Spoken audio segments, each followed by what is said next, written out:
Hey everybody! So I was recently alerted that my video, The Escape Artist from 2019, was partially blocked in many places around the world due to some music copyright issues, so I decided to re-edit it. I love this painting and I want to make sure that it is always available to view. Stay tuned through the end as I have added some bonus content shot by my friend Birdman Photos, which includes a pre-show walk around of my gallery exhibition, The Escape Artist, as well as coverage of the actual opening event at Los Angeles' very own KP Projects Gallery.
Hey guys, this is gregsimkins. I'm here at KP Projects Gallery. We're getting ready for my show, The Escape Artist, which opens Saturday, May 19th, here in Los Angeles. And the idea of escape is pretty much just getting lost in your work, getting lost in your imagination. I find that when I'm working on paintings and when I'm concepting a show, I'm usually playing with that world that's going on inside my head, talking to those voices that are kind of always there. It's kind of like the things you see when you're dreaming, places you get lost in your head. I kind of want to go there with my paintings.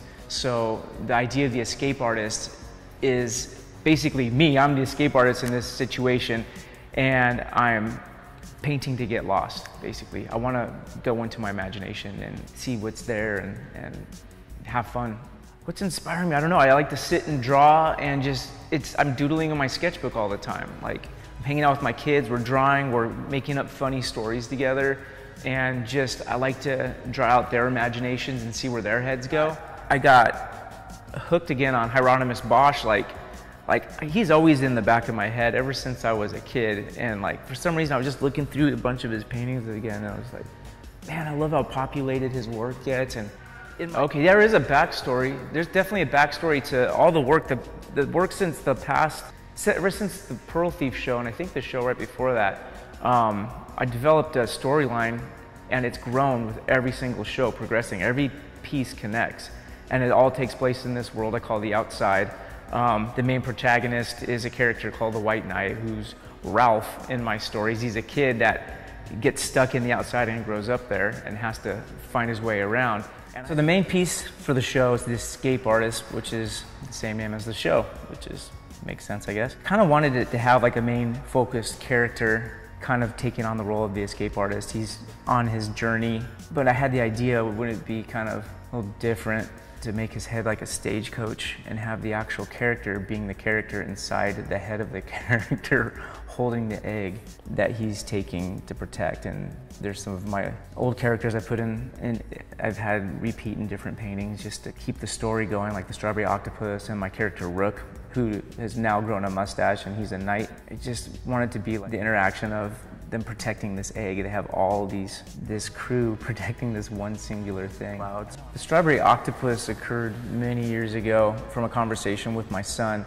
We were looking through a book of deep sea creatures, and he said, "Look, Dad, it's a strawberry octopus." And I was like, "What?" It was like a jeweled squid or some kind of specific squid, but it had these little bumps all over it. I'm like, yeah, it is a strawberry octopus. I'm glad I thought of that. And I wrote it down, and I drew a sketch the next day of it.